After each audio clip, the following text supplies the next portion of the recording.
On, everybody? Welcome back to the Chasing Larger Sports Stories podcast. I am your host, Derek Larger. Joining me, co-host Chase Steffes. Chase, how you doing on this beautiful Tuesday? I'm doing good.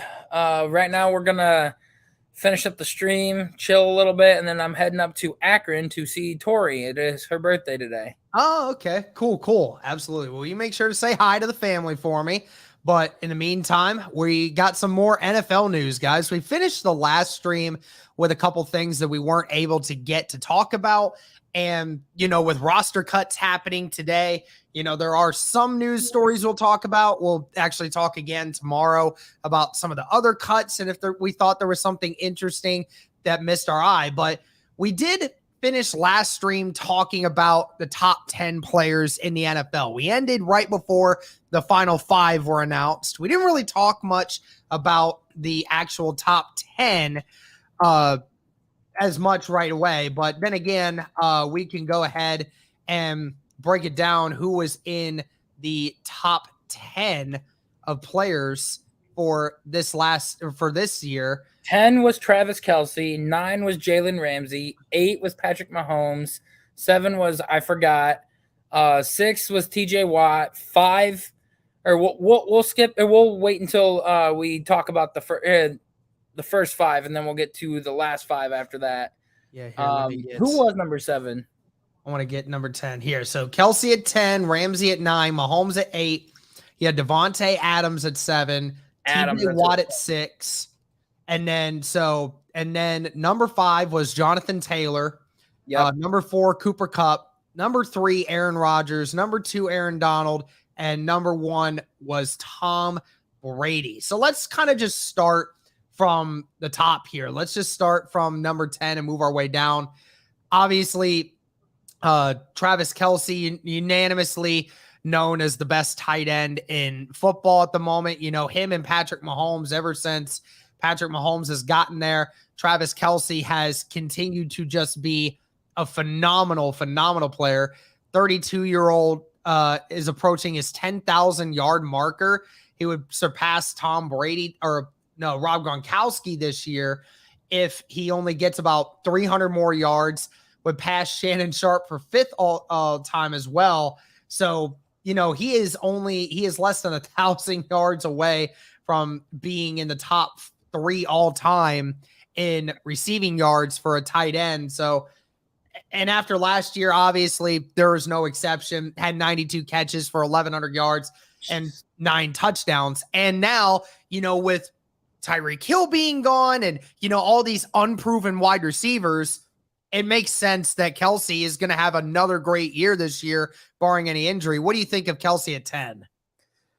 See, I think it's a good choice at 10. I mean, having him in the top 10 anywhere is a pretty good feat by itself, just because, you could ask a lot of people and they would argue that George Kittle is better, blah, blah, blah. But, Kittle hasn't really shown much because he's been injured the past couple of years. But not only that, like, his yards have not racked up the way that Kelce's has. And Kelce made a bigger impact on his team than what Kittle has for his. I mean, they've got Deebo Samuel on there. So, Kelce's just got the bigger impact. So I think that he could have jumped up to like 8, but 10 is a good spot for him, in my opinion.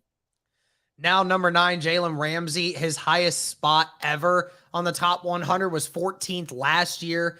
Last year had 4 interceptions with 16 passes defended, 1 forced fumble, and a fumble recovery. Only 27 years old, so he is still in his prime and unanimously known as the best corner in the league. Lock down, put anyone over there on that side, and Jalen Ramsey will most of the time get the job done. What do you think of Ramsey being at number 9? I think he's too low. My opinion, I think he should be at 6, right where TJ Watt is. I think that with Jalen Ramsey, he is the focal point of that Rams defense. Like, outside of Aaron Donald, if you're looking at the back half of that defense and somebody to be a game changer, it is Jalen Ramsey. And it's not just because of how good he is. Like, when he was with the Jags, he was putting in work every day. This man just won a Super Bowl and was already talking to his agent and his dad saying that this wasn't good enough. He was getting right back to work right after the Super Bowl and wasn't going to take time off until he perfected his craft. He called them and said, I played like shit that game. I want to make sure that I do not do that again. And, you know, he wants to make sure that next time, if it comes around, he locks down Jamar Chase and ends up playing, you know, even better. To me, I think that he is one of the better defensive players in the league and the best corner in the league. And frankly, I think his play over the past 5 years has shown that he belongs in damn near close to a top 5 spot, in my opinion. Yeah. But like, I think 6 is a better spot for him than 9. I mean, you talk about him having extra motivation. Can you imagine Jalen Ramsey having the need for extra motivation to get better? That's going to be so scary for any player that has to go up against Jalen Ramsey next year. Yeah, he won a Super Bowl and he was pissed. He was so pissed. Yeah, he wasn't even, I mean, sure, he was happy at the fact that they won, but obviously in his own play did not feel like he lived up to his expectations.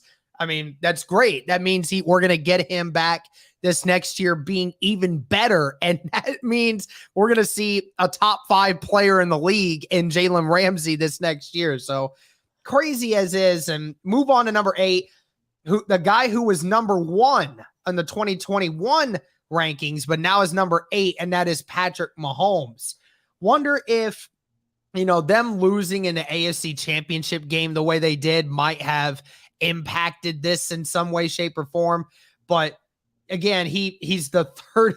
He's became nearly the third quarterback in NFL history to surpass the 5,000 yard mark a second time. He was just 170 yards shy of passing that. Of course, Patrick Mahomes and all his greatness, you know, many people who consider him to be the number 1 quarterback, even though there's 2 quarterbacks ahead of him in these rankings.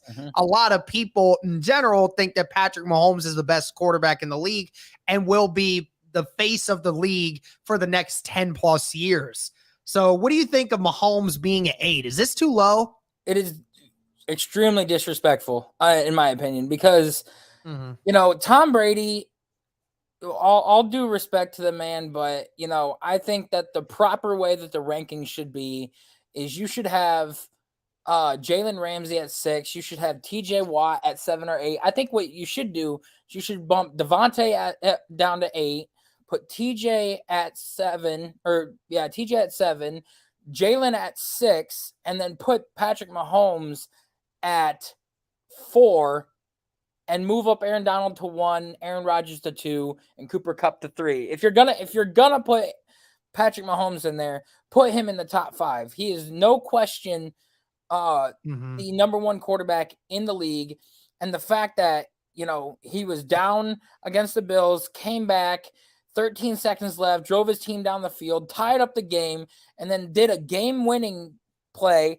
And then not to mention, when the game's on the line, he is the guy that steps up and you rely on the most to drive your team down the field and win. You're talking about a guy who was number 1 last year on this list and a guy who's been to the AFC Championship almost every single year of his career and has been to the Super Bowl twice and has a Super Bowl MVP and a Super Bowl championship. And you're putting him at 8. To me, that is a slap in the freaking face. He deserves to be in the top 5 category. I mean, yeah, Patrick Mahomes, I mean, there's like only a few guys in the NFL that you are terrified anytime that guy ever steps on the football field. And, you know, I think honestly, there are only 3 quarterbacks in the NFL that give off that kind of fear every time he steps on the football field. And they're all in the top 10. And all of them are the top 10 guys. So, of course, he's been in the top 10 for the 4th straight year. So ever since Patrick Mahomes has become a starter in the league, he has been a top 10 player by the NFL players. So getting recognition, of course, I mean, regardless of whether you think he should be higher or not, is definitely a top 10 player and will be for years to come. And here's how scary he is. Tom Brady used to be that guy that with 45 seconds left on the clock, down by 6 points or down by 5. You need a touchdown to win the game. And, 45 seconds left. We always said that's too much time for him.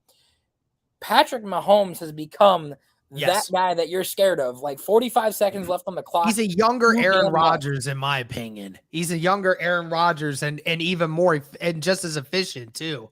So yeah, he is that guy that you are extremely scared of. 45 seconds left on the clock, and that's too much time. Hell, 13 seconds left on the clock is too much time. Apparently 13 seconds being at the 30-yard line is too much time for Patrick freaking Mahomes, apparently. I can't believe it.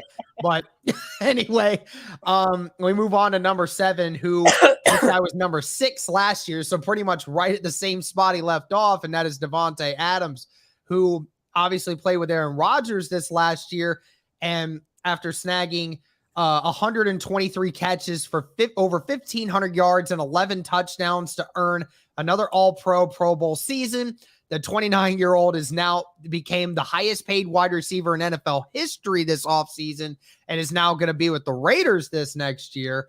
But nevertheless, I mean, we all kind of assumed, right? We knew Davante was the show in Green Bay, like him and Aaron Rodgers. That combo, I mean, that was something that was feared around the league. Nobody wanted to go up against Davante Adams. Even guys like Jalen Ramsey, who's the best corner in the league, had troubles oftentimes having to guard Davante Adams because the guy is so dang smart. How do you feel about Davante being at 7? I think that is a good spot for him. I think anywhere from that 6 to 8 range would have been a great spot to put him. A lot of people are going to question whether or not Derek Carr is going to have the same results as Aaron Rodgers did. And people forget that, Derek Carr and Davante Adams played together in college. So the chemistry is there. Not only that, Davante was excited to be a Raider because he grew up a Raiders fan and his family was cheering for them and everything. So, he's excited to be there. Glad that he's got Derek Carr as his QB now. And frankly, I still think that he's got a lot left in the tank for the next at least 3 years before he starts falling off. And to be real honest, if he puts up the same numbers and does just as good as what he did with the Packers as he does with the Raiders, I think that we'll be looking at him probably in the top 5 next year on this list rather than the top 10. And at number 6, you get TJ Watt. Had a historical season last year, 22.5 sack season, which helped him become the NFL Defensive Player of the Year. Also had 64 tackles with 5 forced fumbles, 3 fumble recoveries, and a league-high 21 tackles for loss. Amazing enough, Chase. I mean, we get the talk of Myles Garrett and TJ Watt, but think of this for a split second. He is 27 years old. He ranks 5th all-time already on the Steelers' all-time sack list. He is only 8.5 sacks away from passing James Harrison for the crown in year 6. In 6 years, this guy is going to be the all-time leading sack leader of that franchise. And that franchise has had some pretty decent defensive ends in its time. So, I mean, the sheer dominance of a TJ Watt, obviously in the span of what you want to talk about his whole game, it can be different. But when you're talking about a guy who is efficient at getting after the passer, I mean, last year you just saw it, 22.5 sacks. I mean, that is so difficult. There are only about 2 guys in the NFL that can really do the numbers that he's doing, and that's him and Myles Garrett. But what do you think of TJ Watt being at 6? Too high. Too high. I'm like I said, I'm not showing bias here because he's Steelers and I'm Browns and everything. I look at the in-depth way that it is, and the guy that the scout that I had in my class that I took online for the scouting and GM course even said himself that TJ Watt is a monster, but if it came down to it, he would rather have a guy like Myles Garrett than he would TJ Watt. And people do not realize that defensive line help drastically increases your play on the field. drastically. He's got an all-pro defensive tackle standing right next to him to help take the pressure off of him. He's also got Alex Highsmith on the opposite end. There were 4 games last year, Derek, that I looked at where he was left unblocked going straight for the QB. And that happened not once, not twice, but 3 times in one game. Miles never had that happen. He was always double and triple teamed more than half the guys in the league and still got at least 1 sack on a player because he has no help across his defensive line, not the defensive tackle position or the opposite end. Yes, Clowney came into his own at the end and they started picking up the play, but if he had a defensive line like TJ Watt does, you'd be talking the same way because Miles led in only 2 categories. The pass rush win rate and pass rush win percentage, and pass rush win percentage and win rate while being double teamed as well. He was first in all of those categories, and he wasn't that far behind TJ in all the other numbers except sacks. Sacks was the only thing that set TJ apart from Miles drastically, and I think that that's the reason why they put him at 6 rather than going lower, because if he did not get 22 and a half and he got like 17 or 18, I think people would be talking about Myles Garrett being in the top 10 and not TJ Watt. Gotcha. Well, let's move into the top 5 guys that we didn't get to talk about. And the first one being number 5, Jonathan Taylor, the Indianapolis Colts running back. Jonathan Taylor, who was not on this list at all in 2021, now is a top 5 player in his second year in the league. Finished last season with 1,811 rushing yards, led the league by a whopping 552 yards last year. Also finished with 20 touchdowns, 18 of those being rushing touchdowns. Also finished last year with 40 receptions for 360 yards and 2 touchdowns. Was voted first team All-Pro and Pro Bowl honors. Was also voted as the offensive player of the year. I mean, a lot of people were truly shocked at Jonathan Taylor being at 5 on this list. No question that he is the number 1 running back in the NFL right now. Maybe it's just the fact that he's only 23 years old and the fact that he's doing what he's doing right now. But I mean, a top 10 player for sure. Absolutely. But what do you think of Jonathan Taylor being number 5 on the NFL top 100 list? Well deserved. Well deserved. I think that, barring the number 1 spot with Tom Brady, I think the top 5 was, perfect. It could be in any order and you can't go wrong with that. But I think that Jonathan Taylor has been respected by his peers. I think Shaquille Leonard needs to be a little bit more respected, but yeah. But Jonathan Taylor has shown everybody that he is the best running back in that division, not just in the league, but also in his respected division above Derrick Henry. And, we all said our top 10 running backs, and we all agreed that it was Taylor, Chubb, and Henry, 1, 2, and 3. And I think that, if he can follow up and have that same year this year, it shows that he was deserving of that top 5 spot. And, kudos to him for making it. First time on the list, and he gets a top 5 spot. Like, you can't get any better than that. I think that, honestly, I feel like 5 is the right spot for him. If he would have been any higher, like at 3, I would have been questioning it because I feel like there is guys that are better than him. But 5, I feel like, is a great spot for him to be. Yeah, I mean, you question it only because he's a running back, right? Like the way the league is now, not many teams care about running backs nowadays. It's built through the air. But I mean, yeah, it was like just the talent alone. It was like, on the statistically one of the best running back seasons we've seen. I think it's statistically the best running back season we've seen since Adrian Peterson did it 10 years ago. Oh, true. Right? I mean, when Adrian Peterson came back from his ACL, led the league in rushing, ran for over 2,000 yards, right? Like, I mean, that was the last time we saw a running back take over the league. And that was what Jonathan Taylor was doing last year. I mean, you had people in conversation saying that this guy should have been MVP at one point or another during the season. That's how good he was playing, was that a running back was getting the attention of MVP talk. That's how crazy it is, because that was just how good he was. Yeah. But no, I agree. And the reason why I said if it would have been any higher at like 3 or 2 or something, it would have been like, I felt like it would have been too high, just because I do feel like, Aaron Donald, the defensive guy, Aaron Rodgers, who's, shown that he's better, and like, what Cooper Kupp did last year at their respect, like for a running back, 5 is showing you enough respect, putting you at the number 5 spot in a top 5 position, top 5 ranking for a running back position. That is good enough by itself. But I feel like if he would have been at 4, 3, or 2, I felt like that would have been too high, but 5 is just right. Absolutely. All right, let's go to number 4, and that was Triple Crown receiver winner Cooper Kupp, voted number 1 wide receiver in this group.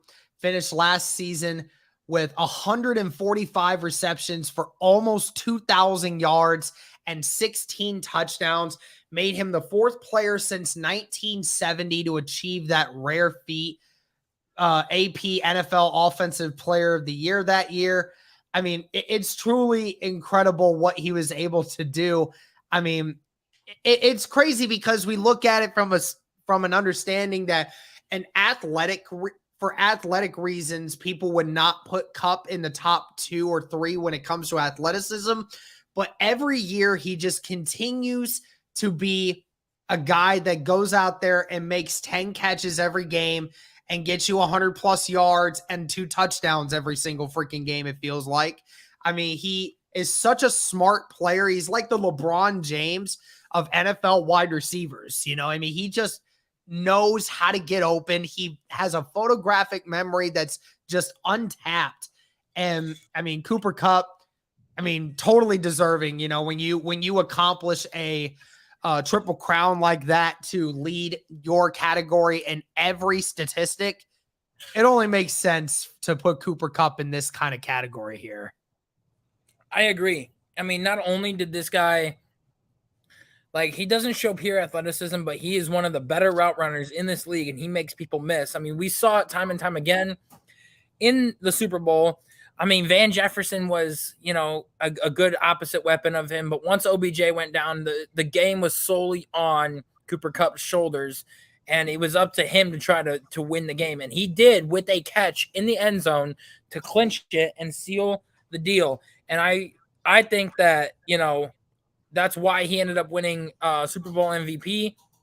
And, frankly, 4...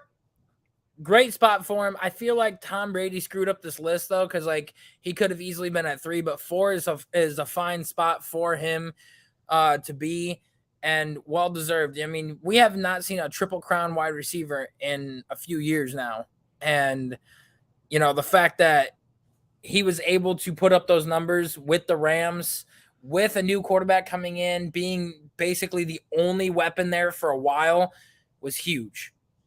And now I want to see what he can do now, having Allen Robinson and Van Jefferson play opposite of him. Yep. And now we go into the top 3 guys.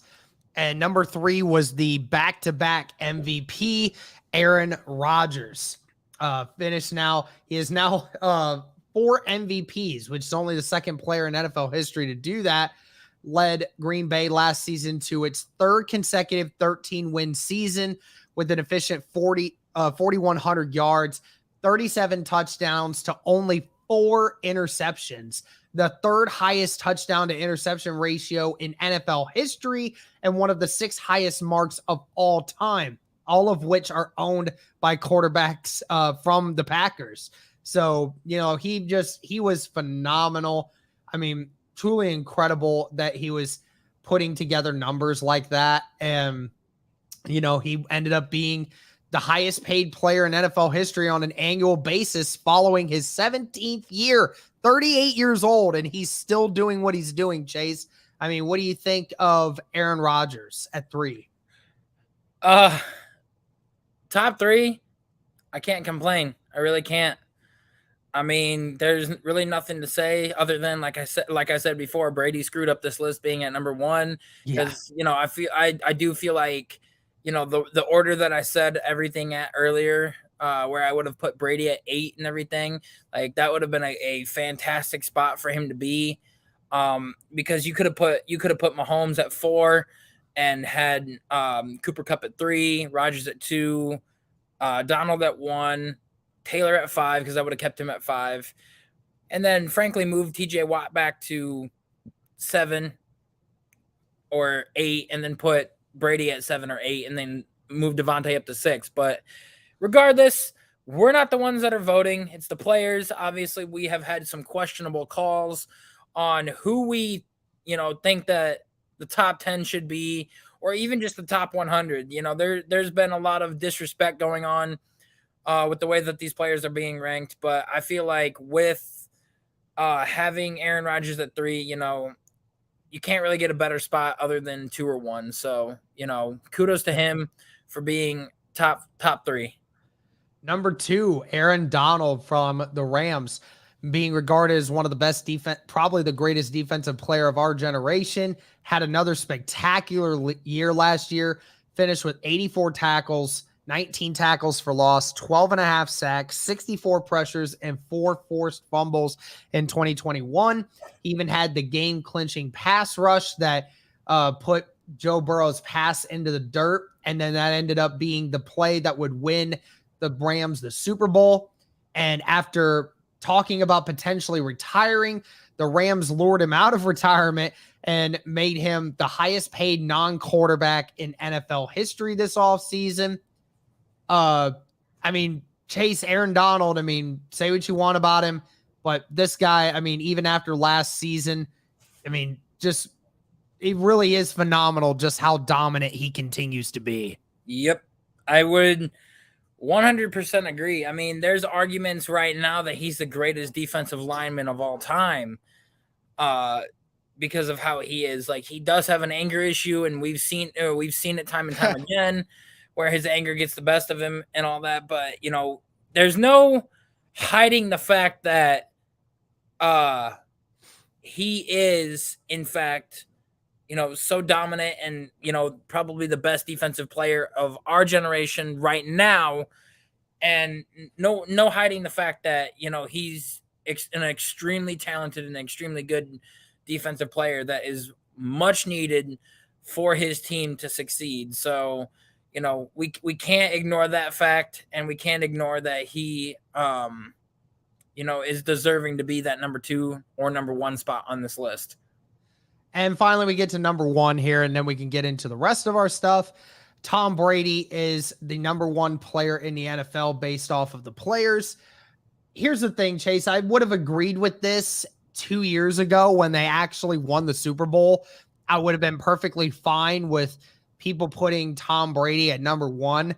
I just don't know how we put him here at number 1 in this situation, with the fact that, last year, obviously they lost in the wild card game, or in the NFC Championship game, and then ended up having, ended up going out to retirement, and then came back, and then, things of that nature. I just don't know how in the world we put Tom Brady here at number 1, even though I totally agree that he's definitely a top 5 player in this league.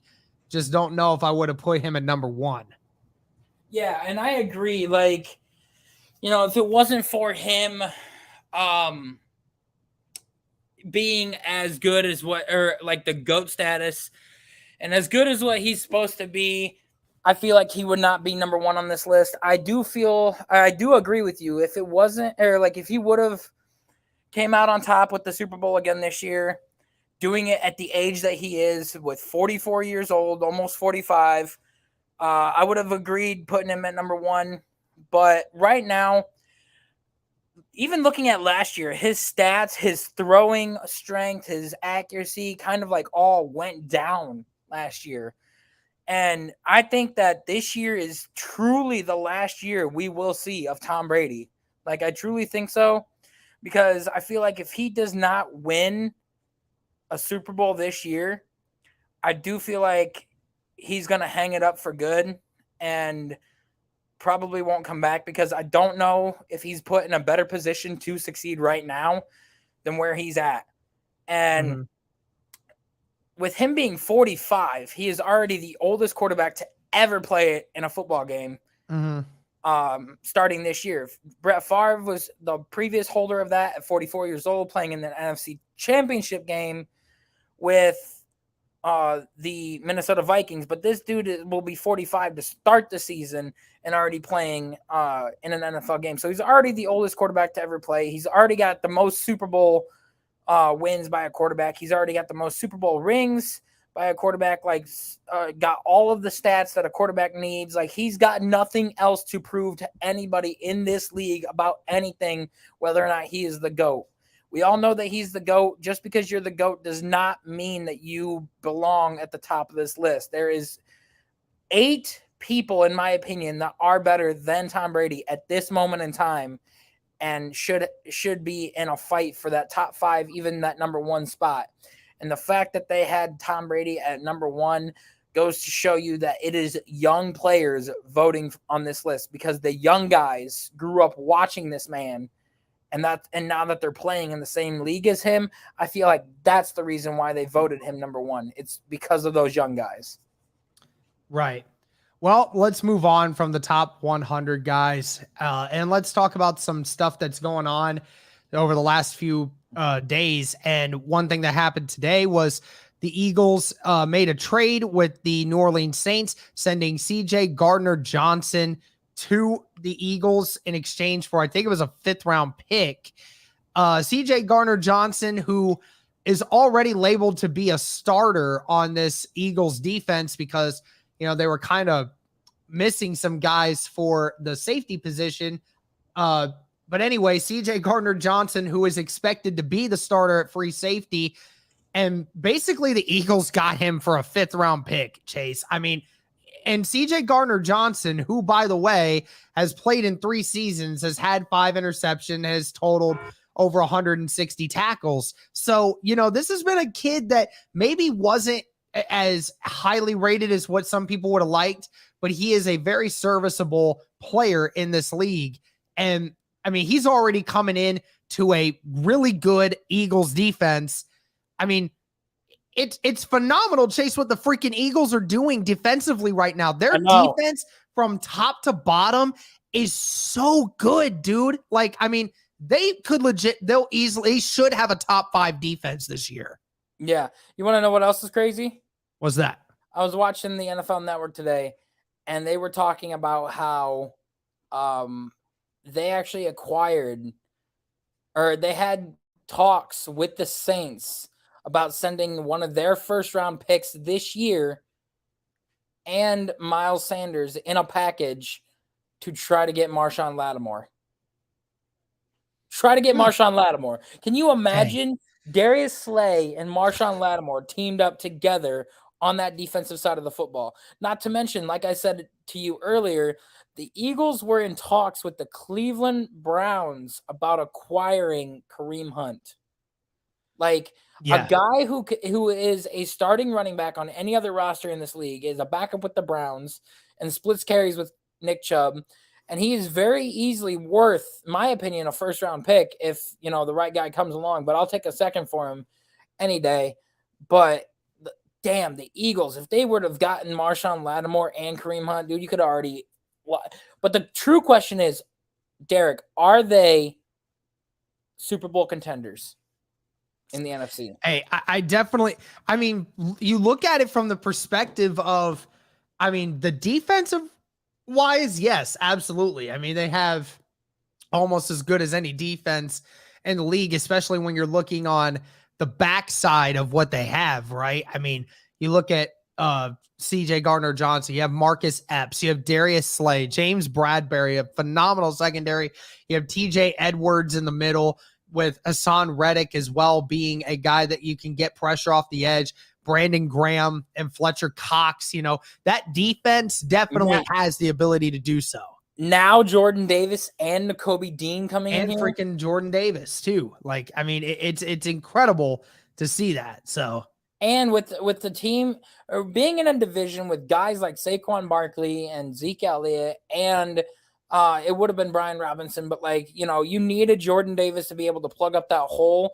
But like with all these run heavy teams in the NFC, it's amazing now because they've got a run stopping defense. And now if the Eagles defensive coordinator can get the best out of James Bradberry could arguably be a top 10 corner if he learns a lot from Darius Slay this next year. Because if he takes away from Darius Slay's play, James Bradberry could be a top 10 corner by next year. Yeah, absolutely agree with you there. And then another player who was just re-signed, and this was a shocker because, we heard about Jimmy G, and, we heard that there was a deal going down potentially, or that, he was looking to get traded very shortly. But instead of trading him, the 49ers have decided to keep him and are now going to pay him and make him the highest paid backup in the NFL, reducing his base salary down to $6.5 million, with incentives to be around $10 million if he actually were to play at any point throughout the season. But the 49ers are keeping him around. They're not going to keep him. They're not going to get rid of him. In fact, Jimmy G is staying right where he was. Just he's not going to be the starter anymore. Chase, what was your reaction when you heard that Jimmy G is actually going to stay with the 49ers? I was shocked. I mean, because they were actively coming out saying that they are trading Jimmy G and looking to move on and officially have the Trey Lance era begin. And I think that, their offers were too high, or their want was too high for Jimmy G. I think they wanted like a second round pick or a third round pick, and like a lot of people weren't willing to give that up. But not only that, there was a lot of talk saying that the Seahawks were going to jump on Jimmy G right away because the Niners were actually going to release him first before they decided to settle on a deal for him to stay there. And the Seahawks were going to be jumping on him, and they did not want him going to the Seahawks. So I feel like, they locked him away as quick as they could, because not only do you have a guy who is a serviceable backup and capable of winning, you got a guy that's familiar with your offense, familiar with this team, the system, the scheme, everybody on this team. So if Trey Lance goes down for any reason whatsoever, he can step in, and the Niners will not miss a beat being in there as the next starting quarterback if Lance goes down. So it's a smart move by them. I was shocked. I was expecting them to trade him somewhere, but ultimately it's a smart move for them. Yeah, I mean, it was a good move. I mean, I am surprised that they were able to make that work because, it seemed like the relationship between Jimmy G and the 49ers organization did not seem very good. But, I mean, at the end of the day, football-wise, this makes a lot of sense. Obviously, you don't want to pay him as much as you did for a backup role. But then again, if Trey Lance ends up, not performing well throughout the year, you have a good out to be able to throw in Jimmy G again and, be able to pick back up right where you left off, right? So at the end of the day, football-wise, it makes a lot of sense. I was shocked, too. I was like, I thought we were going to get a trade, but apparently the relationship was not severely severed after all. But let's talk from one quarterback to another who could he be on his way out? And we need to talk about Lamar Jackson here for a second, because Lamar Jackson over the last 24 hours has been very active on social media, and not for the reasons that the Ravens would like. So there have been multiple different tweets that have gone out where he has denied that the Ravens have offered him a fully guaranteed contract of $250 million, even after fans were saying, no, he definitely got it. And he said, no, they didn't. And even has been liking pictures of him in other teams' uniforms. So, there may not be a great relationship going on right now, Chase, with Lamar and the Ravens organization. What do you make of all this? Are we making too much of this, or does this seem like Lamar might not be happy with his current contract situation? He's definitely not happy with his current contract situation. I mean, you and I talked at nauseum about whether or not he is deserving of a fully guaranteed contract, which we both agreed that he's not. And just looking at how like what he is his own agent. He gave them a deadline for contract talks, and he said by the time week 1 starts, the contract negotiations will not pick back up until after the season's over with. And frankly, that is the smartest thing that the freaking Ravens can do, because let's just say the contract negotiations stop and they don't pick back up during midseason. And let's say something happens again. Lamar goes down with an injury. His stats diminish and go down from what they did last year and get drastically worse. Well, then you just dodged a bullet, because now you don't have to pay him the fully guaranteed contract. You know, he's not worth the money that he originally wanted, and he's going to be making a lot less.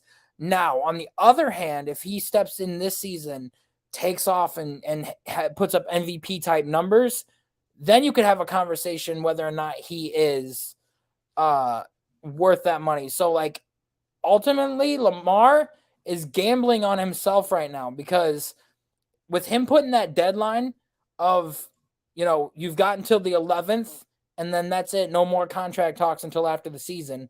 He is gambling on himself right there, because if he wants to get a deal done, he needs to do it now and needs to agree on something, so that way he can get, you know, at least half of the guaranteed money.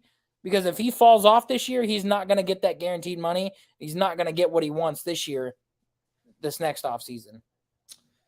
We'll see how that goes, because you know, if he doesn't get his contract, then you know he might end up taking his talent somewhere else, and you know the Ravens will be right back where they left off, with having, you know, a great defense, but no quarterback, no great quarterback to run their offense. So, you know, if the Ravens lose out on Lamar, then that team's going to be in a world of hurt.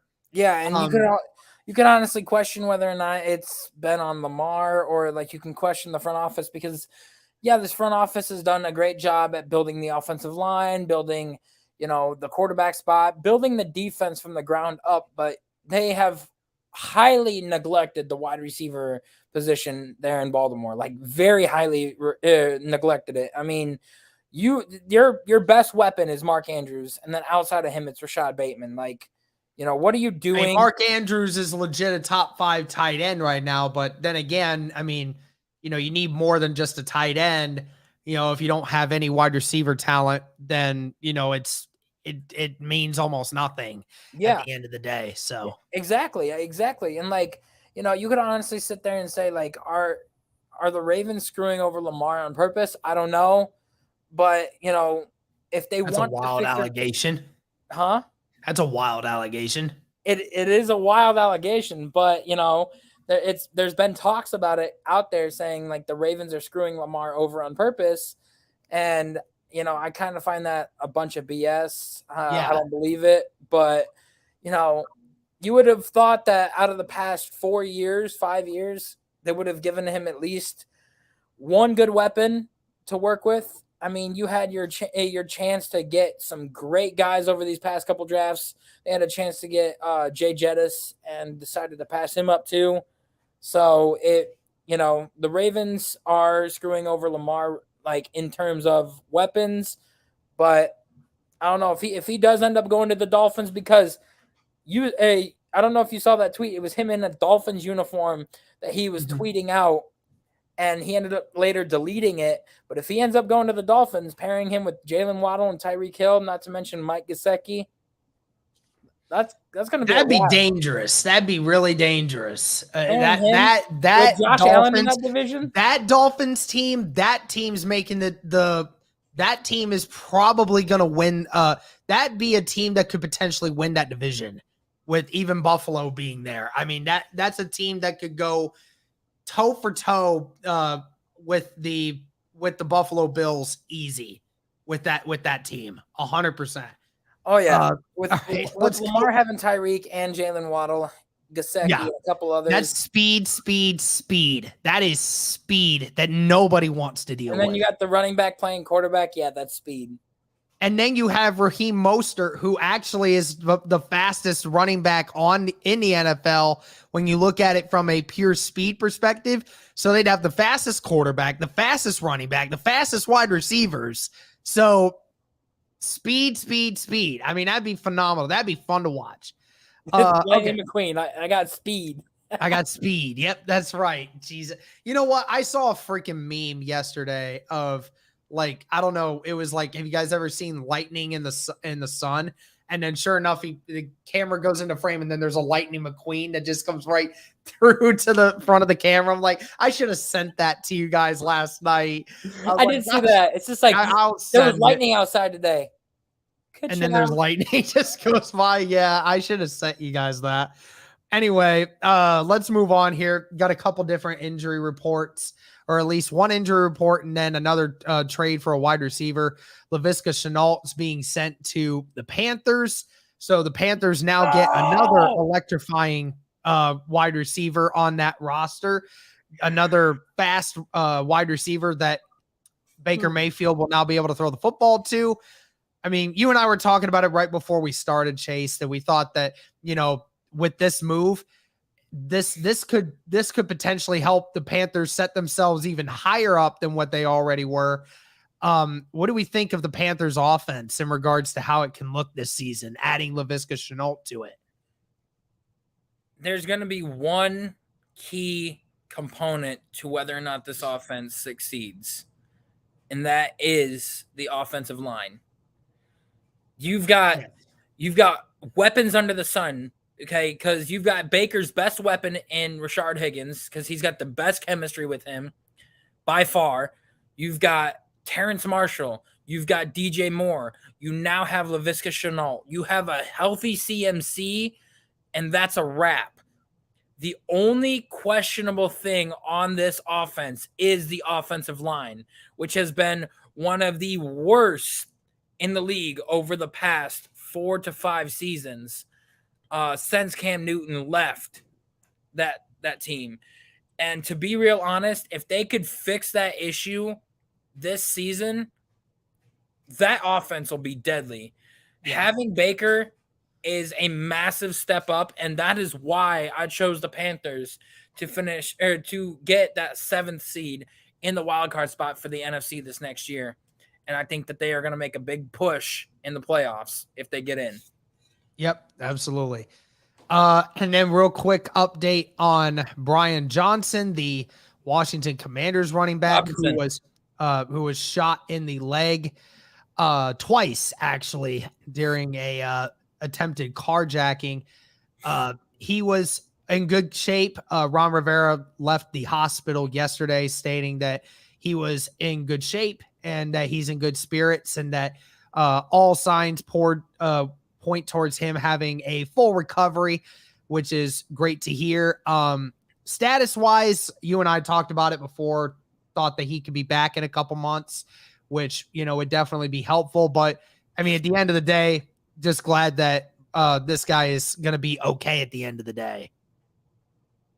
Yeah, I'm reading the headlines now. Brian Robinson makes the 53-man roster. He is his surgery was success. He is now at the Washington facility, and he will be in the building. It says a timetable for his return. They're looking at week 2 or 4. Anywhere from week 2 to week 4 is where he could return to the team. Crazy.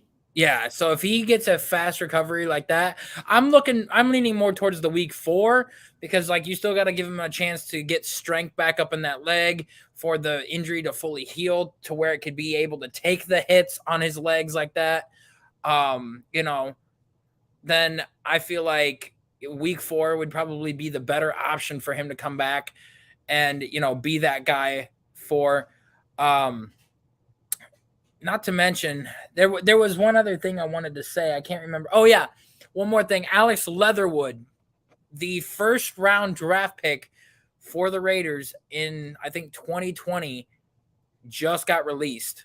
Yeah, I'm trying to find that one tweet that I just saw from Ari here earlier. When we were looking at, yeah, so Raiders first round picks from 2019 to 2021. So Chase, there have been 6 first round draft picks that the Raiders have made in the past 3 seasons. And there's only 2 on the roster. And Jonathan Abrams' 5th-year option declined. Josh Jacobs' 5th-year option declined. Clelin Ferrell, that was 5th-year decline. Damon Arnett's been cut and has been arrested several times since then. Henry Ruggs obviously was cut. He is arrested as well. And then on top of it, Alex Leatherwood, who has now also been cut. Obviously, the new GM that they have in place now is not responsible for any of these, but Mike Mayock did a absolutely terrible job over the last few years of selecting some top end talent. I mean, safe to say that the Raiders have had to buy their team to where they're at right now because, you know, a lot of the big draft picks that they made over the last several years have not panned out for them. Now there is a couple picks that or a couple pieces that he picked up: Max Crosby, Darren Waller. Right. The couple diamonds in the rough, like any GM would. Like you have any GM out there could have a few diamond in the roughs there, but when you had 4 first-round pick, or you had 3 first-round picks in the one draft and then 2 in the next draft, and you banked on trying to get 3 first-round picks and missed on almost all of them. The only one that I think that they really hit on was Josh Jacobs. And to be real honest, like he could be a good running back in this league if they just, give him more carries and give him the chance, but they don't do that. But Mike Mayock, everybody was, saying that when it was draft time, he was one of the better analysts that was arguing with Mel Kiper on like who's the talent and everything. But that's just like giving Mel Kiper a freaking GM job and telling him to go get talent. Like, come on. And I mean, when Leatherwood was so bad, bro, said unless someone claims him off from the Raiders will owe him an additional $5.9 million, and cap will jump to $7.86 million this year. $14.39 million contract was fully guaranteed for him as a first rounder, and they just let him go. I mean, do you know how bad you have to be that a team is paying a player $15 million and the fact that they just let you go anyway? Like, think of how bad that is. That's terrible. I mean, and the fact that Cody wants him, I don't know how I feel about that, but nevertheless, we'll move on here. There's only one guy in this league as a coach that could probably get him switched around to being a good offensive tackle. One coach in this league, and that is Bill Callahan. Oh, goodness gracious.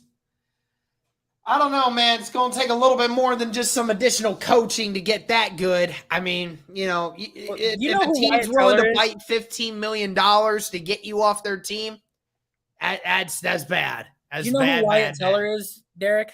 Do you know who Wyatt Teller is? Yeah, I know who Wyatt Teller is. Do you know how good of a guard he is? Yes, I understand how good he is. Okay, when he got traded to the Browns, he almost got released by the Buffalo Bills. He was a 5th-round pick, and they said that he was not capable of being a successful offensive lineman in this league. He goes to the Cleveland Browns, and Bill Callahan comes in. He completely revamps that offensive line and has Wyatt Teller playing as a top 10 guard in this league. And him and Bitonio's combo of having those two on the line is absolutely phenomenal. They said Bill Callahan is the best offensive line coach in this entire league. And if anybody could switch him around and make Alex Leatherwood be a dominant left tackle or right tackle or whatever tackle he plays, it could be him. Now, it's in question, but we'll have to wait and see if anybody does pick him up and see what they do with him. But moving on to the last topic of the day for this stream. A couple days ago, we did the NFC playoff picture, going through our division winners first and then telling our wild cards.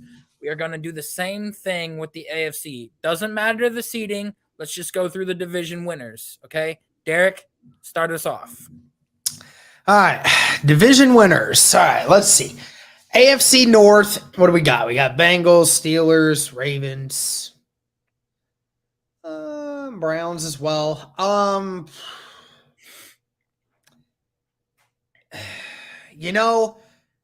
probably going to go with the Bengals again. I think they'll win the division just because, like, they're the one team that has just not really lost anybody. I just fully expect them to come back still guns a-blazing. So I think they'll win the AFC North again. AFC East, I think the Bills will definitely win that one. No question about it. AFC West, I think...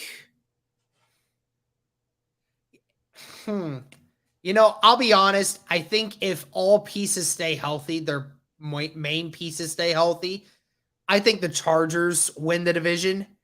And then for the AFC South, I have the Colts winning that division. So it's going to be the Bengals, the Chargers, the Bills, and the Colts. What about you? Okay, so the AFC East, I've got the Bills winning it, no question. Don't be shocked if the Dolphins give them a chance to give them a run for their money, but there's a small glimmer of chance. But I'm going with the Bills. The AFC West, I'm gonna go with the Kansas City Chiefs. I mean, Okay. Until you can prove to me otherwise, and with, like we said, Patrick Mahomes being the best quarterback in the league. Andy Reid has not had a losing record since he's been the Kansas City Chiefs head coach. Until you dethrone Mahomes and the Chiefs for that top of the division, I'm always going to pick them to win, regardless of if they lost Tyreek Hill or not. Mm-hmm. They still got a lot of young key pieces. Trent McDuffie, George Karlaftis, Nick Bolton. They picked up Sky Moore. They picked up Juju, who is a bigger bodied wide receiver and has been looking dominant in preseason so far. So I'm still going to go with the Chiefs to win that division until proven otherwise. It's just the eye test. The North, I would have said the Browns if Deshaun Watson was playing for most of the season. And then I'm pretty sure you probably would have said the same thing. But I'm going to go with the Bengals as well. Not losing a lot of the key pieces really set them up for success. And the AFC South, I'm going with the Jacksonville Jaguars. No, you're not. I'm kidding. Yeah, I know you're joking. I knew that. I wasn't going to jump at that one. I knew that was trash. No, I'm going with the Tennessee Titans, though, because if you look at the Tennessee Titans on how – no, I'm kidding. It's the Indianapolis Colts. Okay, No. I was going to say, bro, I'm disappointed in you. Like, how in the world could you possibly pick the Titans here? No question about it. It is the Colts. Like, everybody else in that division has lost a lot of key pieces. The Titans suffered a loss of AJ Brown. He didn't want to leave the Titans. He just wanted a contract extension. That's all he wanted, but they ended up trading him, going for Treylon Burks, who has not looked good in preseason at all, according to all the reports. Then you got the conflict with Tannehill and Malik Willis. Mm-hmm. And Derrick Henry is, past his prime and reaching a point of, is he going to be worth keeping around over the next couple of years? And like, is the workload too much? So I think the Titans are on a slow decline. They hit their window. They hit their peak. And honestly, if they would have had a better quarterback, they probably would have went to the Super Bowl a couple years ago. But the Colts with Matt Ryan, who is a former Super Bowl MVP, a guy who has been a proven winner in this league, and I believe that a guy that is probably the most accurate quarterback that they've had since Andrew Luck left, gives the Colts the best chance to win that division, and I think that it is no doubt about it. They are going to come away because has Alec Pierce. Only thing you disagree with me on is who's going to win the AFC West at this point. So pretty much has Alec Pierce stepped up to be the number one or number two wide receiver? Well, I mean, from looking at preseason games, no, because Pierce only has had like 2 catches in those preseason games. But Paris Campbell at this moment could be number 2 because, Matt Ryan has definitely found a great connection with Paris Campbell and his speed. But Alec Pierce, Reggie Wayne really likes what he sees out of Pierce. He thinks he's going to only get better. It's preseason. It's hard to keep track, but we do know that from training camp purposes, we have seen him moss Stephon Gilmore a few times. So if you can moss Stephon Gilmore, you're a good receiver. I was going to pick him in my other fantasy league that I've got drafting next week as like a. I would not do that as a bench player if he was worth it. So I would not do that. Anybody else that I should be on the lookout for the Colts? Nyheim Hines, 100%. Nyheim Hines as a backup running back, 100%. And Nyheim Hines is going to be utilized a lot in the Colts offense. Even with JT? Do not be surprised if Nyheim Hines gets like 70 or 80 catches this year out of the backfield. Don't be surprised. He definitely will get used a lot. Nyheim Hines as a bench option or a flex option for fantasy. A flex option, that's a smart idea. If you're in an insanely deep league and you needed to have somebody to potentially be a backup in those situations, Nyheim Hines is a good one. Yes. Okay, interesting. Okay, so let's finish it off with the wild card picks. Who do you have as your 3 wild card picks? Again, doesn't matter the seeding, just the 3 picks that you've got. I'll probably go with the Kansas City Chiefs as the first one. Like you said, I mean, they still got Patrick Mahomes, still got Travis Kelce, they still got Andy Reid. That team's still going to be good. Regardless if they lost Tyreek Hill, they're still going to be a good team. So, they'll be the 5th seed. 6th seed, I'm going with this. So number 6, I'll go with the Pittsburgh Steelers here.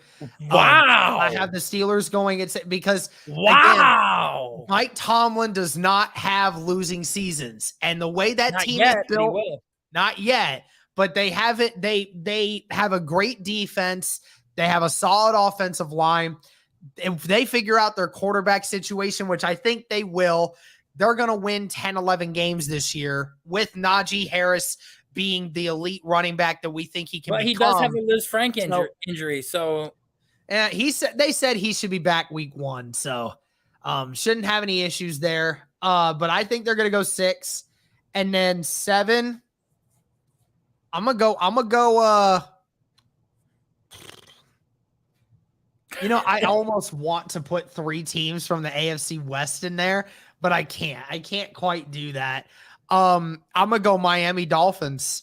I think even if Tua's not great, I think that when it comes to like their team, they have a lot of talent around him that's going to really make up for how Tua plays. So I think that they're definitely going to be a team that can round out the back end of this playoff picture.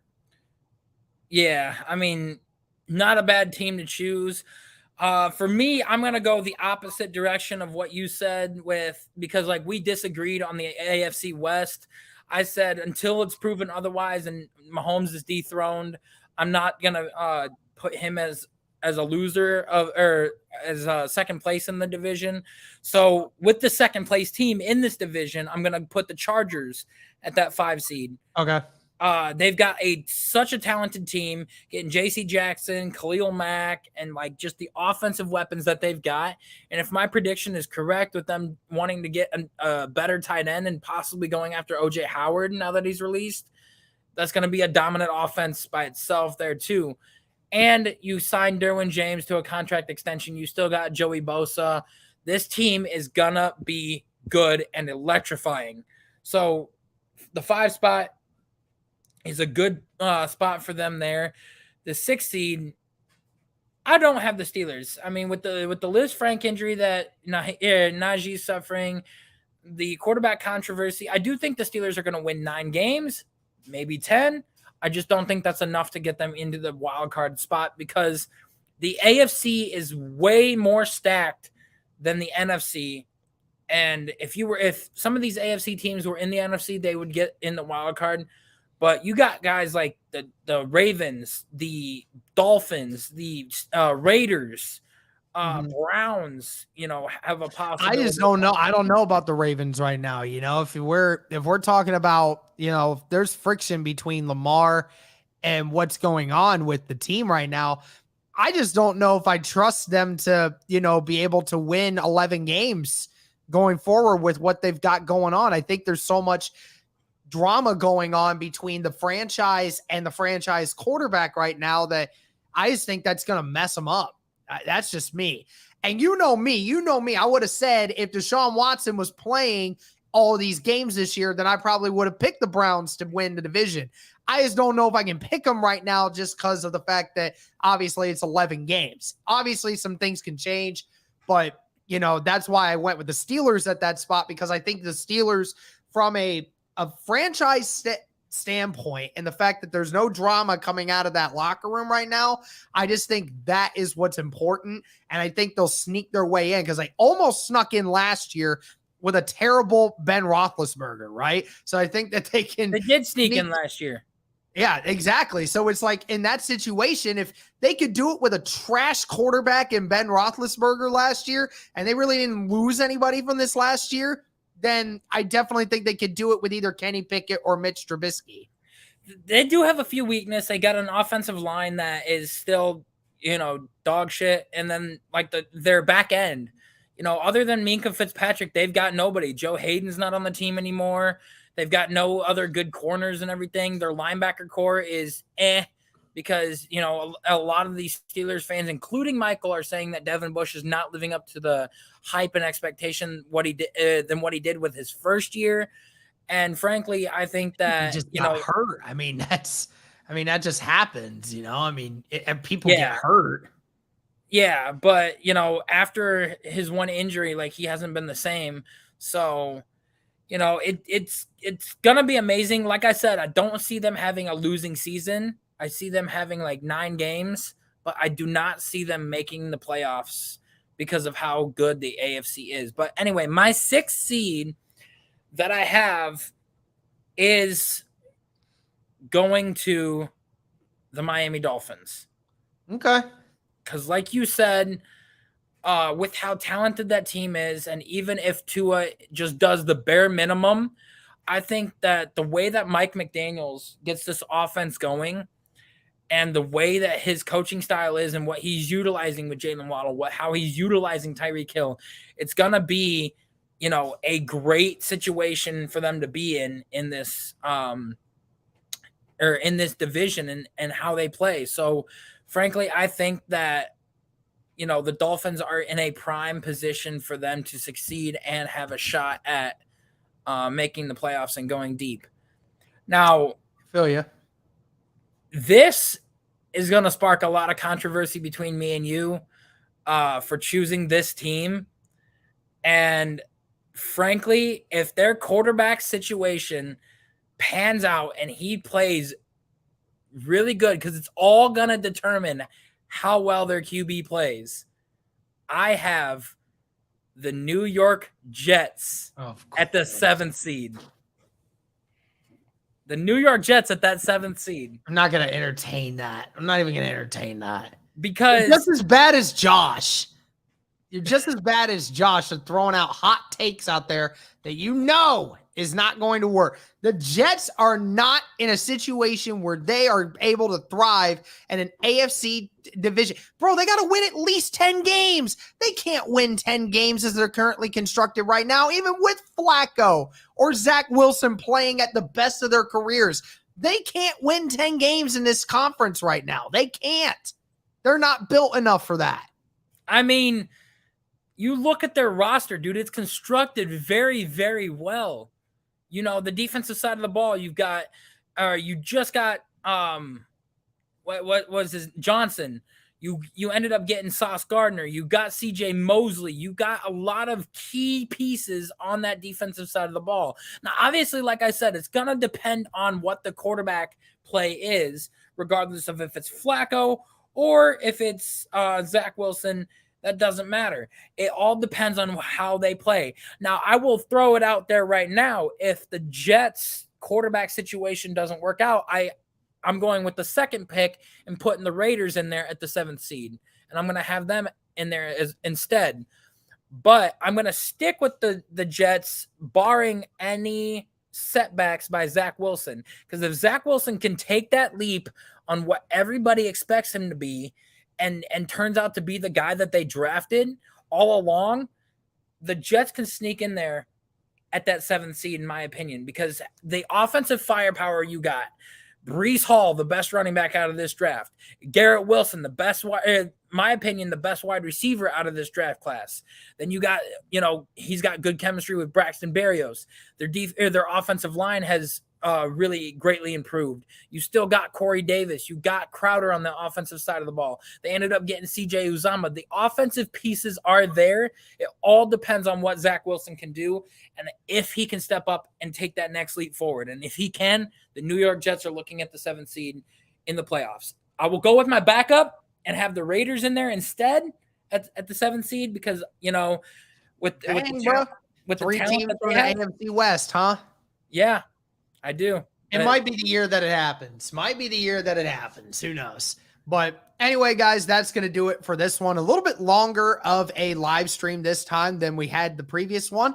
Hopefully you all enjoyed. We know that we did. Let us know your thoughts on all the topics we had, and we will come back with some more roster cuts and some potential options tomorrow. Thank you guys for tuning in. Have a good rest of your day.